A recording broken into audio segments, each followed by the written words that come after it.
बिस्मिल्लाहिर्रहमानिर्रहीम। अस्सलाम वालेकुम नादरीन, आप यूट्यूब चैनल देख रहे हैं। मैं इमरान खान हूँ। लाहौर समेत पूरे पंजाब के अंदर जो है वो ज़ालिमाना क्रैकडाउन जारी है और ये क्रैकडाउन PMLN जो खुद को एक जमहूरी पार्टी कहती है उन्होंने किया हुआ। एस्टेब्लिशमेंट का आशीर्वाद है उनके साथ, तो तबाही फेरी हुई है इन लोगों ने। और पाकिस्तान तहरीक इंसाफ का कोई झंडा उठा ले, कोई इमरान खान की तस्वीर उठा ले, कोई नारा लगा ले, कोई किसी जगह पे भी पाकिस्तान तहरीक इंसाफ के साथ किसी किस्म की वाबस्तगी रखे या इमरान खान साहब को बतौर लीडर सपोर्ट करने की कोशिश करे तो उसको निशाने इबरत बनाते हैं। अब चादर और चार दीवारी का तकद्दुस पामाल किया जा रहा है। रात भर बार बार छापे मारे गए हैं। गुज़िश्ता रात सूरत हाल बहुत ख़राब थी, आज दिन को भी ऐसे ही है। बड़ी अजीबोगरीब सिचुएशन है पंजाब में, यानी हमने कभी पहले ऐसे देखा नहीं डिक्टेटरशिप के अलावा। तो जमहूरी दौर में तो ऐसा नहीं होता, लेकिन PMLN ऐसा कर रही है और ये कल को ऐसा भुगतेगी भी। और जब ये ऐसा भुगत रहे होंगे तो बहुत सारे लोग खड़े होकर शोर मचा रहे होंगे जो आजकल पाकिस्तान तहरीक इंसाफ के साथ जो कुछ हो रहा है उसके ऊपर खामोश हैं। लेकिन चले वो वक्त भी हम देखेंगे, ये वक्त भी हम देख रहे हैं। माजी में भी हमने PMLN को मार खाते हुए देखा, लेकिन जब जब नवाज शरीफ को मार पड़ी उनकी अक्सरियत उनको छोड़कर चली गई, लोग उनके साथ खड़े नहीं हुए। नवाज शरीफ ने खुद भी कहा था कि मैं जब भी कभी खड़ा होता हूं लोग मुझे कहते हैं कि कदम बढ़ाओ नवाज शरीफ, हम तुम्हारे साथ हैं। तो मैं जैसे ही कदम बढ़ाता हूं पीछे देखता हूं कोई भी नहीं होता। ये नवाज शरीफ ने हमेशा पाकिस्तान की आवाम से गिला किया। तो लोगों का नवाज शरीफ के साथ कभी वो ताल्लुक बन ही नहीं पाया, सिर्फ एक मफाद का ताल्लुक है ऐसा लगता है मियां नवाज शरीफ से। जबकि इमरान खान के साथ लोगों ने कुर्बानियां दे देकर इंतहा कर दी। ना इमरान खान किसी को कुछ देता है, ना कोई उसके साथ कोई मफाद है, लेकिन इसके बावजूद इमरान खान के साथ पाकिस्तानी कौम खड़ी है और वो हकीकी आज़ादी की लड़ाई इमरान खान के साथ मिलकर लड़ना चाहते हैं। अब ये क्रैकडाउन चल रहा है और टिकाकर चल रहा है। पंजाब में जब नून लीग ने PTI के कारकुनों की तबाही फेरी हुई है एक, तो खबर यह भी है कि एक FIR सिर्फ इसलिए हो गई कि दुकान के बाहर कुर्सी डाल के बैठा हुआ था PTI का कारकुन। इन्हीं दुकान है, दुकान के बाहर कुर्सी डाली हुई है, इसके ऊपर FIR हो गई और दबा के PTI को जो है ना वो जलील कर रहे हैं। हत्ता कि एक FIR सोशल मीडिया पे गर्दिश कर रही है और बड़े सहाफी हैं एक दो तीन, उन्होंने भी लगाई हुई है इस FIR में। यानी FIR हो गई 4 तारीख को और FIR पे तारीख है 5 तारीख की, यानी 5 तारीख को जो होना है उसकी FIR एक दिन पहले दर्ज कर दी गई है कि ना 5 तारीख को मैं निकला गश्त पे, मैं सड़क पे जा रहा था, मैंने देखा ट्रैफिक जैम है, रिक्शे रेडियां और बहुत सारी गाड़ियां खड़ी हैं और वहां पे ट्रैफिक जैम है। और मैं जब किया तो आगे देखा चंद लोग खड़े नारे लगा रहे थे, उनमें PTI के ये लोग थे। मैंने इन्हें मना किया लेकिन ये पुलिस पार्टी पर हमला करते हुए फरार हो गए, तो अब इनके खिलाफ FIR दर्ज कर ली गई है। अच्छा, वकूआ लिखा गया है जनाब 5 अगस्त का और FIR दर्ज हो गई है 4 अगस्त को। यानी इस किस्म की बोंगियां मारी जा रही है। और ये गुजरपुरा का मुकदमा है जो कहीं शेयर किया गया है कि जी मैंने इन्हें समझाया, ये बात नहीं माने और ये 5 अगस्त की एडवांस FIR काट दी गई। जब इसे सहाफियों ने पोस्ट किया तो मैं हैरान हो गया, मैंने कहा ये कोई गलती है, ये वो कैसे सकता है। लेकिन जिन सहाफियों ने इसको लगाया उन्होंने कोई तो इन्वेस्टिगेशन की होगी इसके बारे में। लेकिन पंजाब पुलिस से आप कोई भी उम्मीद कर सकते हैं, जिस तरह पंजाब पुलिस को डंडा दिया हुआ मरियम नवाज ने और पाकिस्तान की मिलिट्री एस्टेब्लिशमेंट ने मिलकर, तो उनसे सारे गलत काम करवाए जा रहे हैं। एस्टेब्लिशमेंट के गंदे कपड़े हमेशा से धोए हैं पुलिस ने, तो एक मरतबा फिर धो रही है और वो सारे गंदे काम कर रहे हैं जो गंदे काम कोई भी ऑर्गेनाइज फोर्स कभी भी नहीं करना चाहेगी। अच्छा, एक तरफ यहां पे नाइंसाफी जुल्म और जबर हो रहा है, दूसरी तरफ खैबर पख्तूनख्वा में अली अमीन गंडापुर दरिया के रास्ते में बना हुआ एक होटल जो सैलाब का बायस बनता है, उस होटल को नहीं हटा पाए। यानी बहुत सारे गरीबों के होटल गिरा दिए, बहुत सारे कमजोर लोग हैं उनके रेस्टोरेंट गिरा दिए, लेकिन जो मेन जगह के ऊपर अमीर मुकाम का होटल था उसको अली अमीन गंडापुर हिला नहीं पाए अपनी जगह से। अब ये बुजदिली नहीं है तो और क्या है। एक तरफ मरियम नवाज ने तबाही फेरी हुई है, PTI की जो चीज मिले, फैक्ट्री मिले, घर मिले, इमारत मिले, होटल मिले, बिल्डिंग मिले, सब तबाह कर दो, गिरा दो। एक तरफ गैर कानूनी चीज जो है वो खैबर पख्तूनख्वा में, यानी ऐसी चीज जो दरिया के अंदर तो होनी नहीं चाहिए, प्रॉपर्टी दरिया के अंदर जो है वो एक होटल बना हुआ, उसको अली अमीन गंडापुर हटाने में नाकाम रहा। ये है नाजरीन दोनों के अंदर फर्क। और जिस तरह गंडापुर साहब चल रहे हैं इस तरह तो कभी भी कुछ नहीं बनेगा। पाकिस्तान तहरीक इंसाफ ने 5 अगस्त को एहतजाज करना था, क्या एक बड़ी हिकमत अमली सामने आई। देखें आज 4 अगस्त है, लोग तो बेचारे जोर लगाते हैं, कोशिश करते हैं, निकलने की कोशिश करते हैं। हो सकता है कल बहुत बड़ी तादाद में लोग निकल आए और सारी सिचुएशन बदल जाए। सिचुएशन बदल गई तो बहुत सारे लोग उसका क्रेडिट लेने के लिए आ जाएंगे। लोग ये कहेंगे जनाब ये हमारी वजह से हुआ, हमने ये किया था, हमने जोर लगाया। सब बंदे अपनी अपनी बात करेंगे ना, लेकिन हकीकत यह है कि पाकिस्तान तहरीक इंसाफ की क़यादत ने कोई ऐसा लायामल नहीं दिया जिसे आप सरप्राइज कह सकें। मैंने आपको कुछ दिन पहले यह बताया था कि जेल से मेरे पास इत्तला है कि इमरान खान साहब ने अब टेस्ट मैच खेलने का फैसला किया है इस हुकूमत के साथ, और वो अब टेस्ट मैच ही खेलेंगे। एक अब आसाब की लड़ाई लड़ेंगे एस्टेब्लिशमेंट के साथ इमरान खान साहब, और इन्हें थकाएंगे। उनके बाद जेल में ऑप्शंस आती जाएंगी, वो उनको इस्तेमाल करते जाएंगे, लेकिन ना वो डील करेंगे इमरान खान साहब जो बज़ाहिर दिखाई दे रहा है, और ना इमरान खान साहब को इस बात की उम्मीद है कि फौरी तौर पे उनकी पार्टी कोई ऐसे बड़े इकदाम उठा सकती है जिससे इमरान खान साहब की और बाकी लोगों की रिहाई हो जाए। लिहाजा उन्होंने टेस्ट मैच डाल लिया कि ठीक है, लगे रहो फिर मेरे साथ, तुम मुझे मेरे साथ ज्यादती करते जाओगे और मैं तुम्हें चलने नहीं दूंगा, सवाल ही पैदा नहीं होता। तो ये इमरान खान साहब की हिकमत अमली तो है, ये तो समझ आ गई थी, लेकिन पाकिस्तान तहरीक इंसाफ बार बार ये कहती रही, अलीमा खान ने कहा, बाकी लोगों ने कहा जी हमारे पास बड़ी हिकमत अमली है, बहुत बड़ी स्ट्रेटेजी है जो हम 5 अगस्त को इंप्लीमेंट करेंगे, लेकिन अगर हमने पहले बता दिया तो वो सारा कुछ एक्सपोज हो जाएगा। अब 4 अगस्त है, 4 अगस्त तक भी नहीं पता, जिन लोगों ने कुछ एग्जीक्यूट करना है उन्हें भी नहीं पता, तो फिर हिकमत अमली क्या है? यानी जलसे जुलूस और रैलियां अगर हैं तो वो तो सारे निकालते हैं, जलसा करना, जुलूस निकालना, रैलियां करना, ये तो सब लोग करते हैं। ये पाकिस्तान तहरीक इंसाफ के लिए कोई नई चीज नहीं है, फजलुर रहमान साहब की पार्टी करती है, जमात इस्लामी करती है, बाकी पॉलिटिकल पार्टी भी ये करते रहते हैं। तो ये तो कोई ऐसी नई चीज नहीं है, कोई नई हिकमत अमली नहीं है जिसको छुपा कर रखना था। तो पीटीआई की बज़ाहिर कोई ऐसी हिकमत अमली अभी तक उनकी लीडरशिप की जानिब से सामने नहीं आई जिसको एक सरप्राइज कहा जा सके।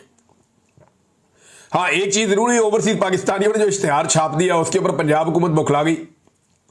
अच्छा, एहसास कमतरी भी है ना कि नवाज शरीफ के लिए कभी किसी ने इश्तिहार क्यों नहीं छापा, नवाज शरीफ से कभी किसी ने इतना प्यार क्यों नहीं किया। माजी में ना ओवरसीज पाकिस्तानी मुझे मिलते हैं, कई मुमालिक में मैं गया हूं, वो ये बताते हैं कि नवाज शरीफ का तोती बोलता था बैरून मुल्क। ओवरसीज पाकिस्तानी पीपल्स पार्टी से नफरत करते थे और नवाज शरीफ से इश्क करते थे। एक वक्त ये था जब नवाज शरीफ ने कहा कि कर्ज उतारो और मुल्क सवारों की स्कीम आ रही है, उसके ऊपर दुनिया नवाज शरीफ के साथ चल पड़ी, इतना पैसा जमा हुआ कहां गया कुछ पता नहीं है। फिर यही मियां नवाज शरीफ साहब जो है, इनसे ओवरसीज पाकिस्तानी इनकी एक झलक देखने के लिए एक दौर था, तरसते थे। लेकिन फिर वक्त आया जब इनके पोल खुले, पता चला कि ये करप्ट है, बेईमान है, इनकी ये प्रॉपर्टीज है, इन्होंने ये कुछ किया हुआ है, और पाकिस्तान के हालात बेहतर करने की बजाय उनमें बिगाड़ पैदा करते रहे। फिर हर दफा कौम को इनकलाब की बत्ती के पीछे लगा गए, ट्रक की बत्ती के पीछे, खुद ये जाके जूते पॉलिश शुरू कर देते हैं। तो लोगों को आइडिया हो गया कि ना इनका किरदार है, ना ये लोग सियासी लोग हैं, ना ये लोग मुल्क के वफादार हैं, और ना ये लोग ईमानदार हैं। अब ये एक्चुअली जब एक पोस्टर या बैनर हम बचपन से देखते थे ना PMLN का, तो उसमें 1-2 चीजें तो जरूर लिखी होती थी। एक, बाकिरदार क़यादत, ये जरूर लिखा होता था, और ईमानदार, यानी ईमानदार और बाकिरदार, ये दयानतदार, ईमानदार, बाकिरदार, ये अल्फाज मियां नवाज शरीफ साहब के बैनर्स और पोस्टर्स के साथ लगे हुए होते थे। फिर मियां साहब अपने मुंह से कहते थे हम इक्तदार की नहीं इकदार की सियासत करते हैं, लिहाजा एस्टेब्लिशमेंट को और फौज को सियासत से निकल जाना चाहिए। आज मियां साहब और उनके सारे लटरम पटरम ये मिलकर कहते हैं जी हमें बड़ा फख्र है इस बात के ऊपर कि हम एक हाइब्रिड मॉडल लेकर आए।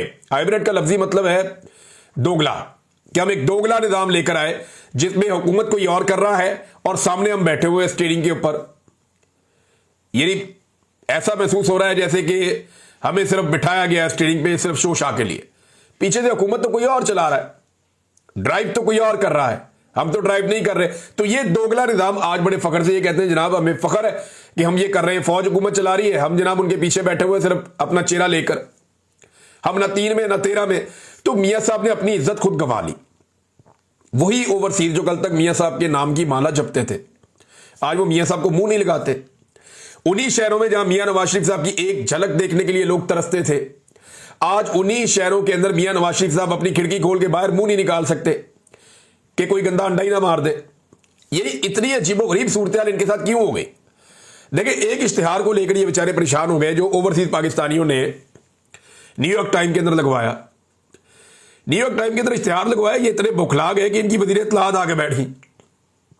उन्होंने कहा जी कि ये $1,80,00,000 का इश्तिहार, $1,80,00,000, ये तो बहुत अरबों रुपए बनते हैं।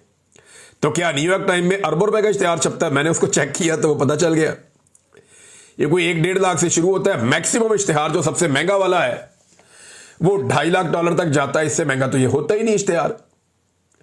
और जो इमरान खान साहब ने इश्तेहार छापा ये मैक्सिमम $1 लाख $1.5 लाख का होगा। इससे ऊपर क्या होगा? तो $1-1.5 लाख तो ओवरसीज पाकिस्तानी इमरान खान के ऊपर से वार के फेंक देते हैं। भाई इमरान खान ब्रांड है, लोग उससे प्यार करते हैं, उस पर जान निछावर करते हैं।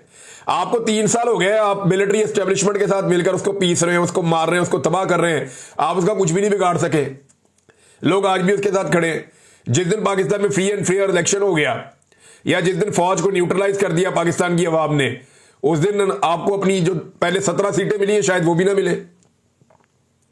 बल्कि कुछ जो सीनियर सियासतदान है वो ये दावा कर रहे हैं कि पहले तो इनको 17 सीटें मिल गई थी, अब इलेक्शन करवा लें, इनको वो 17 सीटें भी नहीं मिलनी, इनका बेड़े गर्क हो गया। अब इनकी शक्ल नहीं देखना चाहती जो हरकतें इन्होंने पाकिस्तानियों के साथ कर दी हैं। और इनके अपने लोग मुंह छुपाते फिर रहे हैं बेचारे। ये सारा कुछ मियां नवाज शरीफ साहब ने मेहरबानी की है। बहरहाल ये इतने परेशान हो गए एक इश्तिहार पे जिसके पैसे अवाम ने दिए। यानी लोगों ने अपनी मर्जी से इश्तिहार छापा, जिसकी मर्जी शक्ल छापे। अब नवाज शरीफ की नहीं छापते क्या करें? वो इमरान खान को पसंद करते हैं, उसके बारे में बात करते हैं, उसके बारे में इश्तिहार छापते हैं, उसके लिए एहतजाज करने निकलते हैं। लंदन के अंदर एहतजाज हुआ है, देख के यहां हैरत होती है कि पूरी की पूरी पीडीएम मिलकर एस्टेब्लिशमेंट को साथ भी मिला ले तो लंदन में 10 डाउनिंग स्ट्रीट के बाहर वो इससे आधे बंदे इकट्ठे नहीं कर सकते मिलके। लेकिन इमरान खान साहब की एक छोटी सी कॉल के ऊपर उनका एक अदना सा कारकुन कहता है कि आ जाओ, तो सारे पहुंच जाते हैं 10 डाउनिंग स्ट्रीट के बाहर, ओवरसीज पाकिस्तानी। तो ये नादरीन इमरान खान साहब की बात तो है, ब्रांड तो वो है, अब उसका मुकाबला नहीं ये कर पाते। और उसका मुकाबला करने के लिए ये अवाम का पैसा इस्तेमाल करते हैं इश्तिहारों में लगाने के लिए। बहुत अजीब चीज मैं आपको बता रहा हूं, जितना भी सरकारी पैसे से बोर्ड लग रहे हैं, बैनर्स लग रहे हैं, होर्डिंग्स लग रहे हैं, जितनी भी प्रमोशन हो रही है 14 अगस्त 1947 यौम आजादी के हवाले से जितनी प्रमोशन हो रही है उसमें मैं ये लगातार देख रहा हूं कि आसिम मुनीर की तस्वीर है, नवाज शरीफ मरियम नवाज की तस्वीर है और शहबाज शरीफ की तस्वीर है। उसके अंदर से अल्लामा इकबाल और कायदे आज़म गायब हैं। अब मेरा सवाल यह है कि क्या मौजूदा एस्टेब्लिशमेंट ने और उनके ये जो टाउट्स हैं इन्होंने मिलकर यह फैसला कर लिया है कि कायदे आज़म और अल्लामा इकबाल को बाहर रखना है इन सारे मामलात से? तो मैं इन्हें वार्निंग दे रहा हूं कि अपनी तबीयत ठीक कर लो और बंदे दे पुत्र बन जाओ और कायदे आज़म और अल्लामा इकबाल की फोटोज लगाएं आप। ये जितने सरकारी लोग ये गंद मार रहे हैं ना कि कायदे आज़म और अल्लामा इकबाल की जगह पे वो ये करप्ट सियासतदानों को और फील्ड मार्शल को लगा रहे हैं सड़कों के ऊपर, जगह जगह के ऊपर, तो आप नफरत में इजाफा कर रहे हैं। 14 अगस्त 1947 पाकिस्तान आजाद हुआ था, बानिया पाकिस्तान एक ही था, कायदे आज़म मोहम्मद अली जिन्ना। ये लोग तो तब पैदा भी नहीं हुए थे जिनके आप बैनर और पोस्टर लगाते चले जा रहे हैं। तो मेरे ख्याल में होश के नाखून लें और ये गंदी और गलीज हरकतें बंद करें। सरकारी पैसे का इस्तेमाल उस काम के लिए करें जिस काम को अवाम अप्रिशिएट करे। ये नई चीज मैं एक पहली मर्तबा देख रहा हूं कि कायदे आज़म मोहम्मद अली जिन्ना और अल्लामा इकबाल रहमतुल्लाह अलैह और बाकी जो लोग बानियाने पाकिस्तान है उन लोगों की फोटोज नहीं लगा रहे ये लोग, और सरकारी पैसा इस्तेमाल कर रहे हैं। ये किसी का जाती पैसा नहीं है, सरकारी पैसा है। यानी इमरान खान का इश्तिहार अगर पब्लिक के अपने पैसे से लगे, लोग खुद अपनी मर्जी से लगाएं तो वह इन्हें तकलीफ होती है। लेकिन जब ये अवाम का पैसा इस्तेमाल करते हैं, जो टैक्स का पैसा है, टैक्स पेयर्स का, उसको इस्तेमाल करते हैं और वहां पे ये अपनी जाती तशहीर करते हैं, वहां इन्हें तकलीफ नहीं होती। और बहुत सारी मिसालें और भी हैं, मैं आपके सामने रख सकता हूं। लेकिन एक और खबर है, ये सरफराज डोगर साहब हैं, chief justice Islamabad high court. इन्होंने जब नोटिस लिया और ये मामला उनके पास आया, जो मामला है लापता अफराद के लवाहिकीन जो इस्लामाबाद में एहतजाज कर रहे हैं उसके ऊपर, और यानी ये आज के दिन में रखा गया था वहां पे सुनने के लिए।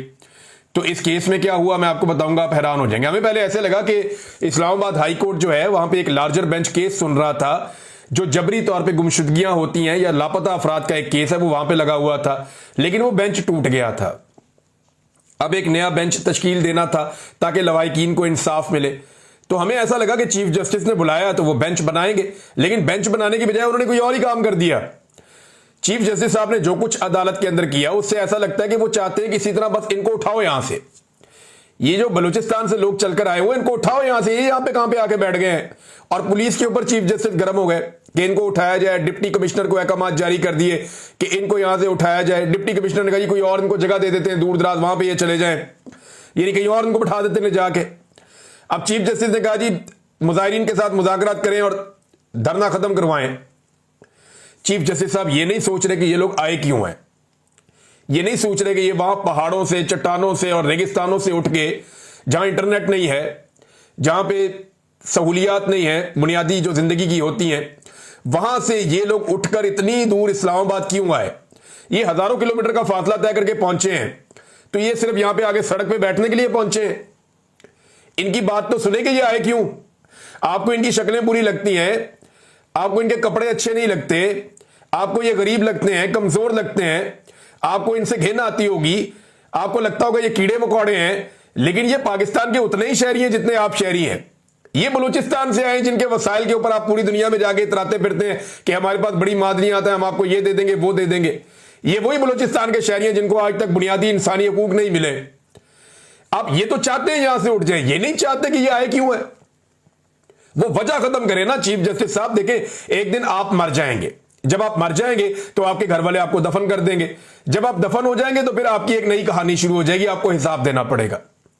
और ये मासूम लोग आपका गिरेबान पकड़े, इससे बेहतर है इन्हें इंसाफ दें। ये लोग आपका गिरेबान पकड़ेंगे, ये आपसे सवाल पूछेंगे, तब आपके पास जवाब नहीं होगा। हकूकुल इबाद की तो अल्लाह भी माफी नहीं देता, और आपकी तो बहुत बड़ी जिम्मेदारी है। आपको तो चीफ जस्टिस बना दिया गया है इस्लामाबाद, अब हादसाती तौर पे बना दिया गया है, लेकिन बना दिया गया है, ये आपके गले पड़ गई है। अब आपको इंसाफ तो देना पड़ेगा। अब ये बेचारे लापता इनके लोग हो गए हैं, पूछे उन माओ से जो बेचारी आकर बैठी हुई हैं, वो किसी को शौक है इतनी दूर से बलूचिस्तान से अपना घर बार छोड़ के, अपना काम सब कुछ छोड़ के वो इस्लामाबाद आ गए, यहां सड़कों पे पड़े हुए हैं, सड़कों के ऊपर वो लेटे हुए वहां बैठे हुए बेचारे एहतजाज कर रहे हैं बारिश के अंदर, खराब मौसम के अंदर। किसी मां से पूछे उसकी बेचारे की, वो उसकी आंखें दरवाजे पे लगी हुई होती हैं कि मेरा बेटा पता नहीं कब वापस आएगा। भाई अगर किसी ने कोई जुर्म किया है, अगर किसी ने कोई जुर्म किया है तो अदालत जाने ना, उसको अदालत में पेश करे पकड़ने के बाद। ये तो नहीं हो सकता कि कोई एजेंसी ये फैसला कर ले और वो इंसानों की जिंदगी और उनकी सांसों की मालिक बन जाए कि जनाब हमें लगता है बंदा ठीक है, ये पकड़ के अंदर कर दो। भाई इनको तो मैं भी खराब लगता था, मुझे पकड़ के अंदर कर दिया था लंबे अरसे के लिए। तो अगर बेगुनाह आदमी मैं अंदर जा सकता हूं तो बहुत सारे और लोग भी अंदर जा सकते हैं बेगुनाह। इंतजार पंजूथा बेगुनाह था, अहमद फरहाद बेगुनाह था, समी इब्राहिम साहब बेगुनाह थे, और जो आर्या मकबूल जान के साथ हुआ वो भी बेगुनाह थे। जो लोग जबरी तौर पे लापता हुए, मैं चंद मिसालें आपके सामने रख रहा हूं, और बहुत सारे लोग हैं। सदाकत अब्बासी ने कौन से कुछ जुर्म किए हुए थे, और जितने लोग प्रेस कॉन्फ्रेंस कर देते थे वो किसी और तरफ, और जो नहीं करते थे वो किसी और तरफ। बहरहाल वो मामला दूर चला जाएगा। चीफ जस्टिस साहब आपको इंसाफ देना पड़ेगा, वरना फिर आपको जवाब देना पड़ेगा, इस जहान में भी और अगले जहान में भी। और एक बात ज़हन में रखिएगा, पाकिस्तान में जब भी इनकलाब आएगा ना, तो इस किस्म की अदालती जजमेंट्स और इस किस्म के कंप्रोमाइजेस की वजह से ये आपकी अदलिया भी अवाम के नरगे में आएगी। उस वक्त लोगों को अदलिया के ऊपर भी गुस्सा आ रहा है, और लोग ये जानते हैं कि जो कुछ पाकिस्तान में हो रहा है इसमें अदलिया इस वक्त एक सहूलतकार का किरदार अदा कर रही है। वो बेचारे बलोच बुरे लगते हैं आपको, उनकी बात तो सुनो, उनकी तकलीफ तो महसूस करो। सरफराज डोगर साहब, आपका बेटा उठा लिया जाए ना, बेटी उठा ली जाए और उसे जबरी तौर पे लापता कर दिया जाए, आपको और आपकी अहलिया को पता ही ना चले, पूरा खानदान टकरे मारते रहे, कभी इधर भागें, कभी एहतजाज करें, कभी अदालत में जाएं, आपको पता ही ना चले वो गया कहां पे है। आप दुनिया छान मारे, जहां मर्जी आप चले जाएं, आपको समझ ही ना आए वो गया किधर। एक उम्मीद आपको बाकी हो कि एक दिन वो वापस आ जाएगा, इसके अलावा कुछ भी नहीं। पूरी रियासत आपकी बात सुनने से इनकार कर दे, फिर आपको पता चलेगा ये तकलीफ क्या होती। जो इस तकलीफ से गुजरता है ना, उसी को आइडिया होता है। और अगर कोई इस तकलीफ से गुजरे बगैर इसके इंसाफ के लिए कोशिश करे तो वो बहुत अजीम इंसान होता है। तो आप कोशिश करें कि आप थोड़ा सा अजमत के किसी मेयार पे पूरा उतरे और इन लोगों के लिए आवाज उठाएं, बजाय इन लोगों को उठवाने के। यानी इन लोगों को उठवाने से क्या होगा, ये चले जाएंगे बेचारे मायूस होकर। आप इनको दीवार के साथ लगा के करना क्या चाहते हैं। ये इस शहर में आए कि यहां पे फैसले होते हैं, ये अपना फैसला लेने आए हैं कि हमारे प्यारे हमें वापस करो या अदालतों में पेश करो, अपना फैसला लेने आए। और आप ये फैसला सुनाने के दौड़ जाओ यहां से, या कोई इंसाफ नहीं है, कानून नहीं है, रियासत नहीं है, तो वो क्या करेंगे जाके वापस। आप उनकी ऑप्शंस खत्म कर रहे हैं, फिर आप कहते हैं दहशतगर्दी बढ़ रही है, फिर आप कहते हैं लोग रियासत के खिलाफ क्यों हो रहे हैं, फिर आप कहते हैं रियासत के खिलाफ लोग नारे क्यों लगाते हैं। तो जैसा आप उनके साथ सलूक करेंगे वो बेचारे वही करेंगे ना, उसके अलावा उनके पास ऑप्शंस खत्म हो जाती है। नादरीन, कश्मीर के एहतजाज में शिद्दत आ रही है। वहां पे नौजवान जो हैं उन्होंने मुख्तलिफ इलाके बंद कर दिए हैं, सड़कें बंद कर दी हैं। वो ये कह रहे हैं कि अब्दुल कयूम नियाज़ी साहब को रिहा किया जाए। जो साबिक वज़ीर आज़म भी हैं आज़ाद कश्मीर के और पाकिस्तान तहरीक इंसाफ के रहनुमा हैं। उन्हें पुलिस ने गिरफ्तार कर लिया था। अब कारकुनों ने मुख्तलिफ शाहराहें बंद कर दी हैं। पुलिस कोशिश कर रही है कि रास्ते खुल जाएं। कारकुन मान नहीं रहे। वो ये कह रहे हैं 24 घंटे का हमने आपको वक्त दिया था, हम पूरा का पूरा इलाका बंद कर देंगे अगर आपने अब्दुल कयूम नियाज़ी को रिहा ना किया तो। अभी तक तो सूरत हाल जूं की तूं है। जो इसके अंदर फर्दर डेवलपमेंट होगी आपके साथ मैं शेयर करूंगा। मौलाना ज़ियाउर रहमान साहब हैं, ये फजलुर रहमान साहब के भाई हैं। इन्होंने एक दावा किया है, ब्रिगेडियर राशिद नसीर, जिनका यह केस भी एक चल रहा था बरतानिया में, ये ब्रिगेडियर राशिद, अब तो रिटायर फौजी है ये, तो ब्रिगेडियर राशिद नसीर और इसके बारे में अली अमीन गंडापुर के बारे में उन्होंने कुछ इंकशाफ किया है, या आप इल्ज़ाम कह लें। उन्होंने कहा क्या? उन्होंने कहा जी ब्रिगेडियर राशिद नसीर ने गिरफ्तारी के वक्त जब अली अमीन गंडापुर के बाल काटे थे तो इसी वक्त आपसे लिखवा लिया था कि पीटीआई को तोड़ना है। हमें तो मालूम है, पीटीआई वालों को भी इसका किरदार मालूम होना चाहिए। आपने उसी वक्त सौदा कर लिया है जिनके साथ आपने सौदा किया था, अब उनके काम के भी आप नहीं रहे। ये मौलाना ज़ियाउर रहमान साहब फजलुर रहमान साहब के भाई हैं, ये वो दावा कर रहे हैं। अब गंडापुर साहब इसका क्या जवाब देते हैं, उनके भाई क्या जवाब देते हैं? उन्होंने कहा जी बाल जो है वो ब्रिगेडियर राशिद नसीर ने कटवाए थे अली अमीन गंडापुर के। ये मौलाना ज़ियाउर रहमान साहब ने दावा किया है। अच्छा, ये दावा कोई और करे ना तो चुक्का जाएगा और मार पड़ेगी उसे। कोई भी ये दावा करेगा ना पाकिस्तान में, उसको चुक लेंगे, उसको मारेंगे, कुटेंगे। फजलुर रहमान साहब एस्टेब्लिशमेंट के साथ मिलकर स्टेटस को का हिस्सा रहते हैं, लिहाजा उनके भाई को कोई उंगली भी नहीं लगा सकता। बल्कि जो लोग ज़ेरे अताब आते हैं ना, उनमें से कुछ लोग अब दूसरी पॉलिटिकल पार्टी ज्वाइन करना शुरू हो गए। ऐसे लोग जो पीटीआई के साथ थे लेकिन अब वो पार्टियां चेंज कर रहे हैं, कोई फजलुर रहमान साहब की पार्टी में जा रहा है, कोई पीपल्स पार्टी में जा रहा है। अच्छा, वो कारकुन जो अपनी पार्टी की लीडरशिप से नहीं मिल सकते, वो भी अगर ये कहते हैं ना हम पीटीआई से आ रहे हैं, तो उनकी लीडरशिप उन्हें मिल लेती है। ये आप अजीब चीज देखें, एक फोबिया है ना पाकिस्तान तहरीक इंसाफ का जो पूरे मुल्क में चल रहा है। शुगर माफिया के हवाले से नाज़रीन खबर है, अगले वीलॉग में आपके साथ में शेयर करता हूं। अब तक के लिए इतनी, अपना ख्याल रखिएगा, अपने चैनल का भी। अल्लाह हाफिज़।